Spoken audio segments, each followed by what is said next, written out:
Hello बच्चों, that's a lecture of physics for class 11 and myself Dr. Sindhu Chauhan. Yes बच्चे, from second unit, yes बच्चे हमारी ये second unit है and in second unit हम vector वाला part complete कर चुके हैं and that's your first chapter from the second unit, that's the kinematics में, in which we have studied about the motion in a straight line. ठीक है, इसमें हम स्टैटिक क्या होता है, मोशन में होना क्या होता है, आपकी डिस्प्लेसमेंट, डिस्टेंस, वेलोसिटी,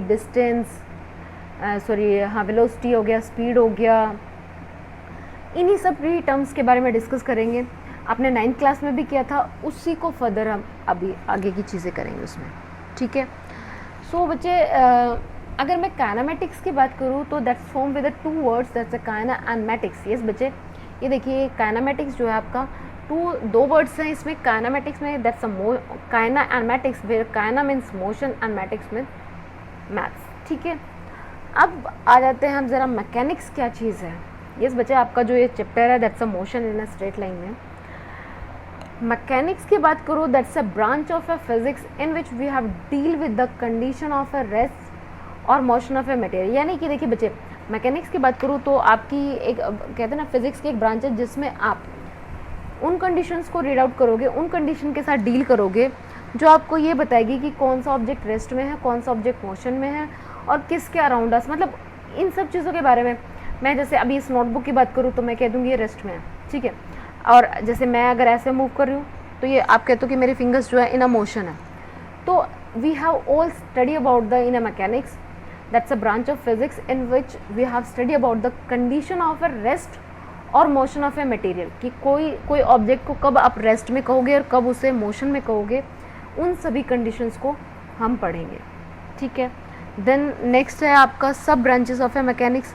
अगर मैं सब ब्रांचेस ऑफ मैकेनिक्स की बात करूं तो इसमें सबसे पहले आती है आपकी स्टैटिक्स. देखिए बच्चे, स्टैटिक्स मतलब स्टेट, यानी कि रेस्ट में रहना. जब आप जिन ऑब्जेक्ट को आप स्टडी करोगे उन्हें एट अ रेस्ट पोजिशन पे डील करोगे. अगर आप कहते हो स्टैटिक्स में, यानी कि किसी ऑब्जेक्ट है आपको और आप उस ऑब्जेक्ट के बारे में स्टडी कर रहे हो, अगर वो ऑब्जेक्ट एट रेस्ट पोजीशन पे है, यानी कि आप एक तरह से मैकेनिक्स की उस ब्रांच के साथ डील कर रहे हो जिसमें आप स्टडी करोगे कि ऑब्जेक्ट एट रेस्ट है या फिर इक्विलिब्रियम में है. वहाँ पे इट में भी सेवरल फोर्सेस भी एग्जिस्ट करे या फिर कोई ना कोई कंडीशन ऐसी भी हो, लेकिन फिर भी आपके सामने ये सिचुएशन आए कि हाँ ऑब्जेक्ट एट रेस्ट है. ठीक है. तो जब आप मतलब एक तरह से the branch of A mechanics in which you have deal with the study of A object at a rest और इन इक्विलिब्रियम, कि उस ऐसे ऑब्जेक्ट को डील करो कि वो या तो रेस्ट पे या फिर इन इक्विलिब्रियम में है, when they are under the action of a several forces. ठीक है. तो उस ब्रांच को आप कहोगे स्टैटिक्स. इसको आप ये कह सकते हो कि आप रेस्ट में ऑब्जेक्ट्स को जब स्टडी करोगे तो हम कर रहे हैं स्टैटिक, यानी कि आप मैकेनिक्स की कौन सी ब्रांच में हो, स्टैटिक्स में. देन काइनेमेटिक्स में बात करें, it is the branch of A mechanics that deal with the study of A motion of A object without consider the cause of A motion. मतलब देखो, ये तो है, जैसे मैं इस पेन की बात करूँ तो ये देखो बच्चे, ये मोशन में तो है, लेकिन ये हुआ क्यों मोशन में, मुझे उस कॉज का नहीं पता. जब मैं उसके मोशन के बारे में स्टडी करूँ लेकिन मुझे उसका रीज़न नहीं पता why it is in motion, तो वहाँ पे आप उस ब्रांच को आप बोलोगे काइनेमेटिक्स. डायनामिक्स की बात करें तो जहाँ पे अगर ऑब्जेक्ट, जैसे मान लो ये पहले ऑब्जेक्ट यहाँ पे था, मैंने इसको मूव कराया तो मैंने अपने फिंगर से उससे टच किया है, इसलिए वो मोशन में आया है. तो किसी ऑब्जेक्ट का मोशन में होना और उसके कोज का भी पता होना, एट दैट टाइम आप फिजिक्स की जिस ब्रांच के साथ डील कर रहे हो, मैकेनिक्स के जिस पार्ट में आप ऐसी कंडीशन को स्टडी कर रहे हो कि आपका ऑब्जेक्ट मोशन में भी है प्लस आपको उसके कोज का, उसको होने का कारण भी पता है, तो आप बात कर रहे हो डायनामिक्स की. ठीक है. स्टैटिक्स में रेस्ट में, काइनेमेटिक्स में ऑब्जेक्ट तो मोशन में है लेकिन वो किस वजह से है उसका कुछ आइडिया नहीं है.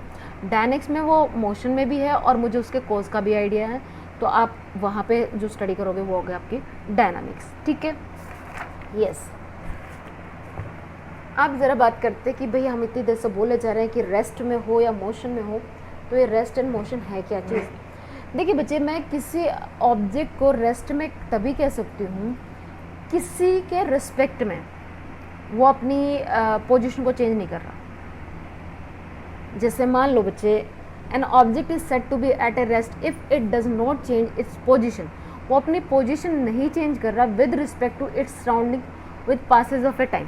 अब अगर मैं इस रजिस्टर को, यहाँ पे ये रखा हुआ है बच्चे, अगर मैं इसको टच ही ना करूँ, एज इट इज़ रखा रहे, उसके सराउंडिंग में मतलब एक तरह से टाइम पास आउट हो रहा है, सराउंडिंग में चेंजेस भी हो रहे हैं, लेकिन वो अपनी पोजीशन को चेंज नहीं कर रहा है, ठीक है, वो है आपका ऑब्जेक्ट रेस्ट में।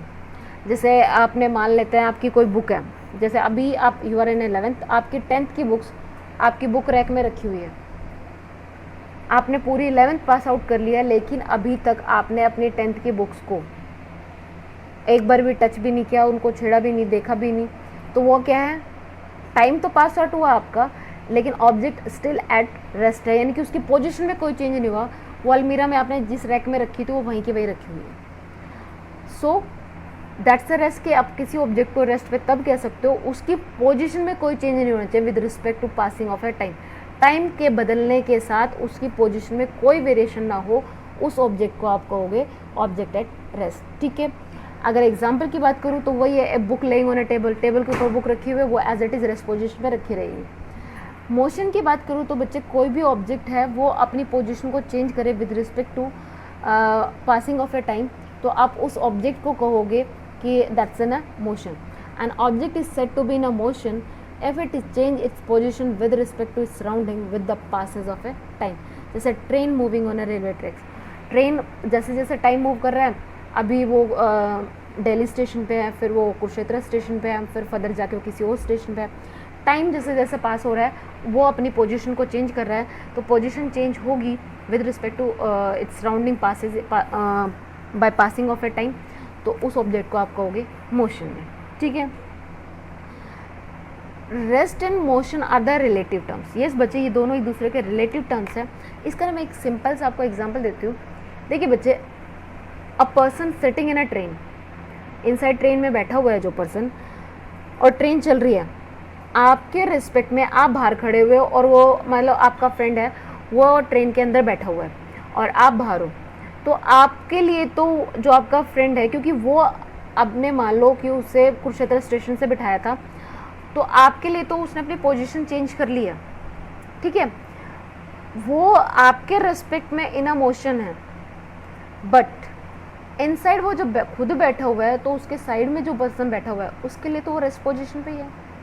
तो दोनों एक दूसरे के रिलेटिव टर्म्स हैं कि एक पर्सन है जो ट्रेन के अंदर बैठा हुआ है, इन योर रिस्पेक्ट, जब आप बाहर खड़े हो तो इन विद रिस्पेक्ट टू यू वो क्या है, इन अ मोशन है, बट वही पर्सन खुद जब अंदर बैठा हुआ है तो कोई पर्सन उसके साइड में बैठा हुआ है, उसके रिस्पेक्ट में वो रेस्ट पोजीशन पे है, ठीक है। तो rest and motion are the relative terms, एक दूसरे के साथ रिलेटिव हैं। देन बात करते हैं concept of A point object. इस बच्चे पॉइंट ऑब्जेक्ट होता क्या है? एक्चुअल में तो बच्चे पॉइंट ऑब्जेक्ट जैसी चीज़ें हमारे पास एग्जिस्ट करती नहीं है, बस वही चीज़ें हैं जो हमसे बहुत डिस्टेंस पे हैं, छोटी दिख रही है, वही हमारे लिए पॉइंट ऑब्जेक्ट हो जाता है, ठीक है। जैसे मान लो आप क्लास में हो, एक तो आप देख रहे हो टीचर को प्लेग्राउंड से, तो वही टीचर आपको ये तो हो रहा है कि हाँ तुम्हारे मैथ्स वाले टीचर आ रहे हैं, लेकिन उनका साइज़ जो होता है वो आपको छोटा सा दिखता है, जैसे जैसे नियरर आते जाते हैं उनका साइज़ भी बड़ा बड़ा दिखता रहता है। तो पॉइंट ऑब्जेक्ट का मतलब पॉइंट ऑब्जेक्ट जैसी टर्म को एग्जिस्ट करती नहीं है, बस हमने अपनी कन्विंस के लिए, या कह सकते हो कि हमें अपने फिजिक्स को थोड़ा सा ईजी बनाना था, कुछ टर्म्स को वेरीफाई करना था, कुछ टर्म को हमने निकालना था, तो मैंने उसके लिए क्या कर लिया है, पॉइंट ऑब्जेक्ट को डिफाइन कर लिया। If the position of an object change bye a distance much greater than its own size, जो उसका खुद का साइज़ है, अगर वो उससे ज़्यादा, मतलब मान के चलो एक पेन है, एक पेन, एक तो आपके पास मतलब बिल्कुल आंखों के सामने, एक पेन आप बाहर वाले ड्राइंग रूम में बैठे हो और एक पेन आपके बिल्कुल अंदर वाले रूम में कहीं एक कोने में पड़ा हुआ है, तो वो एक लॉन्गर डिस्टेंस, उसका साइज़ छोटा है, लेकिन आपके बीच में और उसके बीच में लॉन्गर डिस्टेंस हो गया है, तो ग्रेटर मतलब distance much greater than its own size, उसके खुद के साइज से डिस्टेंस ज़्यादा हो जाता है in a reasonable duration of a time, तो हम object regarded as a point object. जैसे आपके स्टार्स हैं और आपको मून है, वो आपके लिए एक तरह से देखा जाए तो दूर से तो आपको एक छोटा सा दिखता है, बट नॉट एन एक्चुअल ना, वो इतना छोटा थोड़ी ना है। तो एक तरह से स्टार्स है वो आपके लिए पॉइंट ऑब्जेक्ट है कि हाँ छोटी छोटी लाइट्स जल रही है, बट एक्चुअल में वो इतने छोटे छोटे थोड़ी ना है, बस वो क्या है कि इनफाइनाइट डिस्टेंस पे हमसे एक लॉन्ग डिस्टेंस पे है, उनके साइज़ के कंपैरिजन में डिस्टेंस ज़्यादा है, तो हमें पॉइंट ऑब्जेक्ट दिखते हैं। ठीक है। Bodies that have only motion of A translation behave like a point object. Translation motion की मतलब उनमें ये आपका ना रोटेटरी मोशन होगा ना ट्रांसलेटरी मोशन, यानी कि एक स्ट्रेट पाथ पे इस तरह से मूव करता रहे, आप उसके अगर वो ऑब्जेक्ट के पास मोशन है तो आप उस ऑब्जेक्ट को बोल सकते हो पॉइंट ऑब्जेक्ट। ठीक है। फिर आते हैं, अब चलती है आपका जो इस चैप्टर की नई चीज़ें आएंगी। First term is that distance. इस बच्चे आपने 9th क्लास में भी पढ़ा था, डिस्टेंस क्या है, बिटवीन द 2 पॉइंट्स के बीच में जो आपने डिस्टेंस एक्चुअल, मतलब मान लो एक पॉइंट ए पॉइंट है, ये पॉइंट बी है, ए टू बी आपने जो अपना पाथ कवर्ड किया, चाहे आप ऐसे गए, चाहे आप ऐसे गए, चाहे आप ऐसे गए, ठीक है, चाहे आपने क्या किया, ऐसे जाके फिर ऐसे गए, फिर ऐसे गए, फिर यहाँ गए, तो एक initial position to final position तक जाने के लिए जो आपने एक्चुअल पाथ को कवर किया है उसकी लेंथ जो होती है वो आपका डिस्टेंस होता है। ठीक है। इसके if it is the length of the actual path traverse by a body between its initial and final position. ये मानते हैं आपका घर है और ये आपका स्कूल है। ठीक है। एक रास्ता छोटा सा ये था, आप होम टू सीधे स्कूल चले गए, ये मान लो 2 मीटर का डिस्टेंस है, ये भी एक डिस्टेंस है, इनिशियल पॉइंट और फाइनल पॉइंट में एक डिस्टेंस है। आपने फिर क्या किया, यहाँ पे आपके एक फ्रेंड का घर था, अपने फ्रेंड के घर यहाँ पे अपने फ्रेंड को रिसीव किया, फिर आप यहाँ गए, इसी तरह से यहाँ किया। यहाँ आपकी जो स्कूल बस है बच्चे, आपको यहाँ से पिक किया, फिर 4 बच्चे यहाँ खड़े हुए थे, 4 बच्चे यहाँ खड़े हुए थे, फिर 4 यहाँ थे, फिर यहाँ थे, तो ये तो आपने अपने घर से स्कूल तक जितनी भी लेंथ कवर की है, पाथ लेंथ जितनी भी कवर की है, वो होता है डिस्टेंस। ठीक है। ये आपका डिस्टेंस बच्चे कभी भी आपका नेगेटिव नहीं होगा और ना ही डिस्टेंस 0 होगा। जो डिस्टेंस होता है वो ना तो नेगेटिव होगा और डिस्टेंस ना कभी 0 होगा। ठीक है। So that's a distance. अगर मैं इसकी यूनिट की बात करूँ तो हम किसकी बात कर रहे हैं, लेंथ की बात कर रहे हैं, तो यूनिट आपकी लेंथ की कितनी है, क्या होती है यूनिट, मीटर होती है, बस तो इसकी भी मीटर रहेगी। और अगर मैं डायमेंशन की बात करूं, डायमेंशन ऑफ डिस्टेंस के लिए बात करें, m0 L1 टाइम्स 0। क्लियर। चलिए next one is the displacement. इस बच्चे अभी हम बात करेंगे, नेक्स्ट है आपका डिस्प्लेसमेंट। बच्चे डिस्प्लेसमेंट आपने अपने 9th क्लास में भी किया था। डिस्प्लेसमेंट होता है the shortest path between the initial and final position. ये देखिए बच्चे, ये आपका घर था और ये स्कूल था। घर से स्कूल जाने के लिए ये आपकी इनिशियल प्लेस थी, इनिशियल पोजीशन, और ये आपकी फाइनल पोजीशन है। इनिशियल से फाइनल पोजीशन पे पहुंचने के लिए जो आप शॉर्टेस्ट पाथ कवर करते हो वो होता है डिस्प्लेसमेंट। ये देखिए बच्चे, यहाँ से आपको यहाँ पहुँचना है, ये शॉर्टेस्ट पाथ है, तो ये है डिस्प्लेसमेंट। अगर आप ऐसे आए हो तो ये डिस्टेंस है बच्चे। ये अगर मैं ये आपका ए मान लेती हूँ, ये बी मान लेती हूँ, ये आपका इस तरह से ये आपका सी पाथ है, तो बच्चे यहाँ पे जो ए है ना, ये आपका डिस्प्लेसमेंट है कि आपने, वो कहते हैं ना, एक सीधा रास्ता जिसमें जाओगे आप, वो आपका डिस्प्लेसमेंट होता है। It is define as the change in the position of object in a fix direction. एक फिक्स डायरेक्शन में होगा बच्चे। जो डिस्टेंस होता है वो आपकी स्केलर क्वांटिटी होती है और डिस्प्लेसमेंट आपकी वेक्टर क्वांटिटी होती है। इसके पास मैग्नीट्यूड भी होता है एंड डायरेक्शन भी होता है, और ये एक फिक्स डायरेक्शन में मूव करेगा। It is given by the vector drawn from the initial position to the final position, initial to final position. ठीक है। It is a vector quantity, it can be positive, negative और zero. Yes बच्चे, displacement जो positive भी हो सकता है, negative भी हो सकता है, जीरो भी हो सकता है। जीरो कैसे होगा बच्चे, देखिए ये पॉइंट था, ये पॉइंट था, ए टू बी। आपने क्या किया बच्चे, यहाँ से ये गए और यहाँ से वापस फिर ये आ गए। आप ए टू बी गए, A to B and B to A आ गए, यानी कि ये पाथ कवर किया, तो ये एक क्लोज पाथ बन गया। अगर देखा जाए तो आप वापस इनिशियल पोजीशन पे ही हो, भाई यहीं से गए थे यहीं पे आ गए, एट दैट टाइम आपका डिस्प्लेसमेंट जो होगा वो 0 होगा। ठीक है, तो आप कह सकते हो डिस्प्लेसमेंट जो है इन अ क्लोज्ड पाथ आपका डिस्प्लेसमेंट 0 होगा। अगर मैं इसकी एसआई यूनिट की बात करूँ तो मीटर होती है। And magnitude of displacement is less than or equal to the actual distance. Yes बच्चे, मैंने कहा ना डिस्प्लेसमेंट होता है shortest path between the initial and final position. तो ये आपके देखिए ये शॉर्टेस्ट पाथ है, तो जो डिस्प्लेसमेंट है वो एक्चुअल डिस्टेंस के इक्वल भी हो सकता है या फिर उससे लेस होगा, उससे ज़्यादा कभी भी नहीं हो सकता। क्लियर है? सो बच्चे बी इन अ माइंड कि डिस्प्लेसमेंट आपकी वेक्टर क्वांटिटी है, so it have the direction and magnitude, दोनों चीज़ें होंगी इसके पास। और डिस्प्लेसमेंट को अगर मैं डिफाइन करूँ, that's the shortest path between the initial and final position. It is given by the vector drawn from the initial position to the final position. Yes बच्चे, इनिशियल पोजीशन से फाइनल पोजीशन तक आपने जो distance cover किया वो आपका है displacement. And it is the vector quantity. ये पॉजिटिव भी हो सकता है, नेगेटिव भी हो सकता है और जीरो भी हो सकता है। जीरो तब होगा जब क्लोज पाथ होगा हमारा, ठीक है।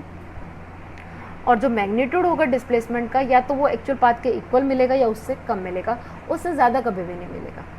क्लियर है? So distance and displacement clear है। अब नेक्स्ट टर्म है आपकी स्पीड। इस बच्चे व्हाट इज स्पीड? स्पीड की बात करूं,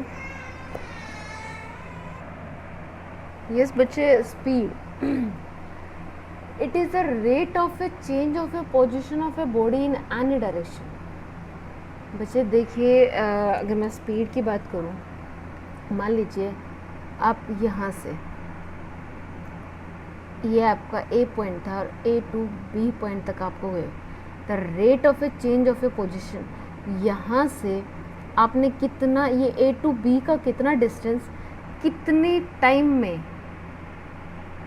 मतलब अगर आपने 10 मिनट लिए, 5 मिनट लिए, 15 मिनट लिए, तो rate of a change of a position यानी कि पोजीशन का from A point to B point आपने जो पोजीशन को चेंज किया of a the rate of a change of a position, यहाँ से ए टू बी गए आप, तो आपने मान लीजिए एल डिस्टेंस कवर किया और आपने टाइम लिया टी, तो इन दोनों का जो रेशियो है that's a speed. The rate of a change of a position, position का चेंज होना with respect to time is called the speed. The rate of a change of a position of a body in any direction, yes बच्चे, it is the rate of a change of a position of any body in any direction, किसी भी direction में हो, that's the speed। अब बच्चे ये बात कर रहे हैं एनी डायरेक्शन, यानी कि भाई डायरेक्शन इसके लिए मैटर नहीं करता, तो ये कैसी है, स्केलर क्वांटिटी है। तो स्पीड क्या है बच्चे? It is the rate of a change of a position of a body in any direction, किसी भी डायरेक्शन में rate of a change of a position of, मतलब पोजिशन का चेंज होना with respect to time is called the speed. Speed is equals to distance traveled by the time taken and s is equals to distance upon में time, that's a।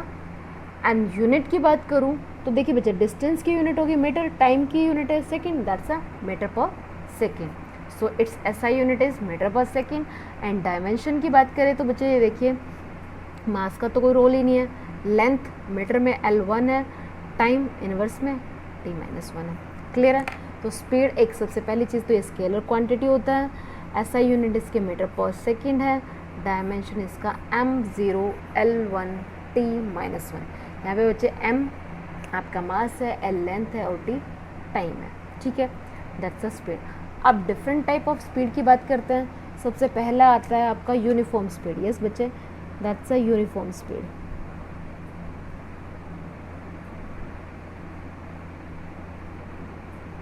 Uniform speed की बात करें, मतलब if an object cover A equal distance in equal interval of a time, यानी कि ये देखिए ये ए टू बी तक गया, ए टू बी, यानी कि ये मान लेते हैं मैं 5 मीटर का डिस्टेंस 5 सेकंड में, अगले 5 मीटर का डिस्टेंस भी 5 सेकंड में, अगले 5 मीटर को भी वो 5 सेकंड में, यानी कि equal distance equal interval of a time में अगर कवर करता है तो उस स्पीड को आप कहोगे यूनिफॉर्म स्पीड। यानी कि आप डिस्टेंस भी, मतलब आपका एक तरह से to cover a distance uniform time में equal distance equal interval of a time में अगर आप कवर करते हो, पहले भी 5 मिनट में 5 मीटर को डिस्टेंस कवर करने के लिए 5 सेकंड लग रहे थे, फिर भी 5 मीटर का डिस्टेंस कवर करने के लिए 5 सेकंड लग रहे थे। तो an object is said to be moving with a uniform speed if it cover equal distance and equal interval of a time. Equal distance को equal interval of a time में अगर वो कवर करे तो वो होती है आपकी यूनिफॉर्म स्पीड। फिर बात करते हैं वेरिएबल स्पीड की। वेरिएबल स्पीड की बात करें तो बच्चे, an object is said to be moving with a variable speed if it cover unequal distance in equal of interval of a time. देखिए बच्चे, आपने क्या किया, आप यहाँ घर पे हो और आपको स्कूल पहुँचना है, ये आपके फ्रेंड का घर है, ठीक है। तो आप यहाँ तक, ये मान लेते ये आपका था 10 मीटर और ये आगे जाके है 15 मीटर। तो वो कह रहा है if it cover unequal distance in equal interval of a time. आप पहले पूरी मस्ती में जा रहे हो तो आपने 10 मीटर का डिस्टेंस किया 5 मिनट में, लेकिन यहाँ जाके आप देख रहे हो कि आप स्कूल पहुँचने में लेट हो जाओगे। आपने किया क्या बच्चे, इस 15 मीटर के, क्योंकि देखा जाए तो 10 मीटर के डिस्टेंस को आपने 5 मिनट में किया है, तो इस 15 ये मान लेते चलो 20 है, ठीक है। 10 मीटर के डिस्टेंस को आपने 5 मिनट में कवर किया है, तो 20 मीटर के डिस्टेंस को आपको 10 मिनट्स तो लगेंगे, होना तो यही चाहिए। लेकिन बच्चे आपको ये पता है कि आप स्कूल पहुँचते पहुँचते लेट हो जाओगे अगर आपने इसी स्पीड को रखा। तो आपने क्या किया, इस डिस्टेंस को कवर करने के लिए टाइम आपने 5 मिनट ही लगाना है और कवर कितना करना है, 20 मीटर का डिस्टेंस। तो it cover unequal distance in equal interval of time.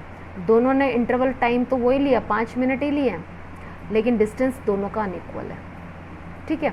सो आप वेरिएबल स्पीड की, मतलब वेरिएबल स्पीड का मतलब है कि आप अकॉर्डिंग टू योर, मतलब कि आपको स्कूल में भाई 8 बजे पहुंचना है, आप घर से 7:30 बजे निकले हो, तो अपनी कन्वीनियंट के अकॉर्डिंग आपने उसकी स्पीड, अपनी स्पीड को सेट कर लेते हो, वो आपकी वेरिएबल स्पीड है, ठीक है। An object is said to be moving with a variable speed if it cover unequal distance in equal interval of a time. फिर बात करते हैं बच्चे एवरेज स्पीड की। For an object moving with a variable speed, the average speed is the total distance travel by the object divided by the total. अब यहाँ से देखिए बच्चे, A to B, B to C, C to D, D to E and last आपकी ये है final position, ठीक है।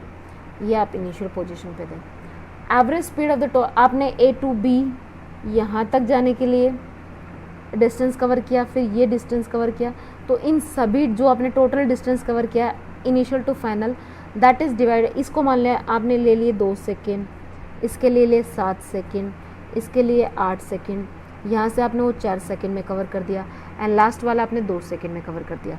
तो total distance travel by the total time taken, आपने ये पूरा का पूरा डिस्टेंस, ये मान लेते 30 मीटर का डिस्टेंस था, that is divide by the total time taken जो आपने लिया है, 2, 7, 8 इन सभी को ऐड करके, दैट्स द एवरेज स्पीड, ठीक है।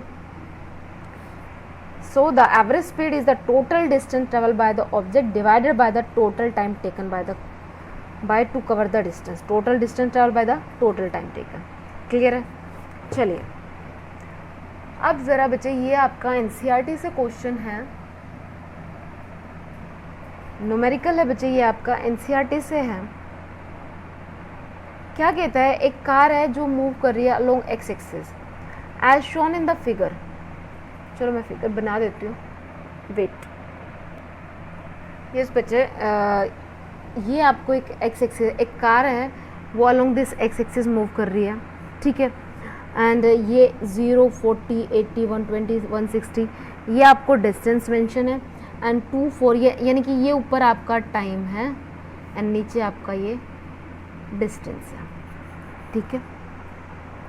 अच्छा, यहाँ पे 240 पे पॉइंट है क्यू एंड ये आपका यहाँ पे आपका इनिशियली ओ पॉइंट पे हो एंड 360 पे आपका पॉइंट है पी, ठीक है, and last is X. Clear है भाई?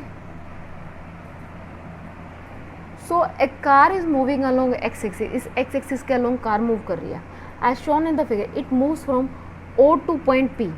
ये देखिए बच्चे, ये ओ टू पी तक मूव कर रही है, ठीक है, and O to P in 18 second time ले रही है ये ओ टू पी तक जाने के लिए 18 second, and return from P to Q, फिर ये पी से क्यू तक आती है वापस, ये यहाँ पे टाइम ले रही है 6 second. What is the average speed of a car in going from O to P तक and from O to P and back to Q. देखिए बच्चे, फर्स्ट केस देखते हैं सबसे पहले, फ्रॉम ओ टू पी क्या निकालनी है मुझे, average speed, and average speed होती है एक तरह से आपका total path by total time. यहाँ पे अगर मैं टोटल पाथ की बात करूँ तो ओ टू पी तक की बात कर रहा है बच्चे, यहाँ पे फ्रॉम ओ टू पी तक की बात कर रहा है, ओ से पी तक डिस्टेंस कितना है 360 है, और उसने बताया ओ टू से पी तक जाने के लिए उसने कितना टाइम लिया था 18 सेकेंड बाय 18 मीटर पर सेकेंड, डिवाइड कर लीजिए कितना आ गया 20 मीटर पर सेकेंड, ठीक है। फिर उसने सेकेंड पार्ट में पूछा कि वो बात कर रहा है ओ टू पी। ये देखिए बच्चे, आपने सेकेंड पार्ट में भी क्या निकालनी है, एवरेज स्पीड निकालनी है।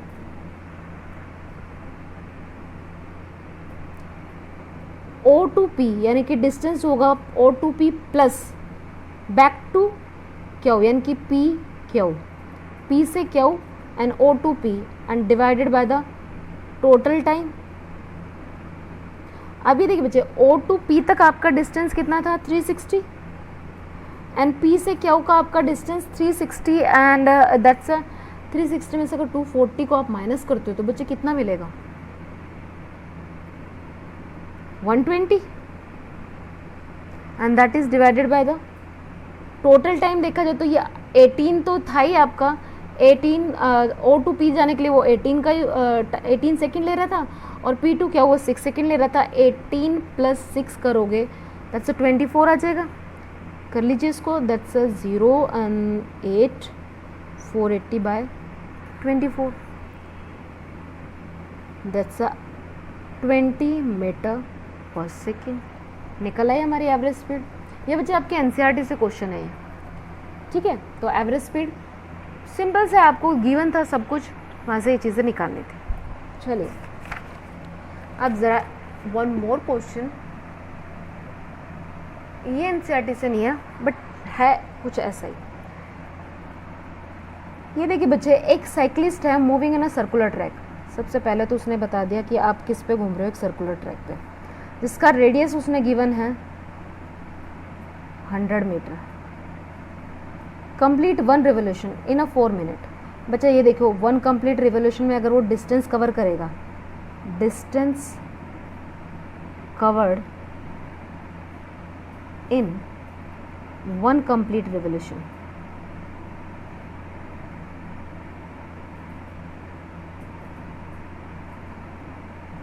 पूरे सर्कल का सरकमफ्रेंस क्या होता है, दैट्स 2 पाई आर। रेडियस आपको गिवन है, that's 100 metre, that's 2 pi into में 100, ये आ जाएगा 200 पाई, दैट्स 22/7, ये आ जाएगा। क्लियर है, ये मिला हमें।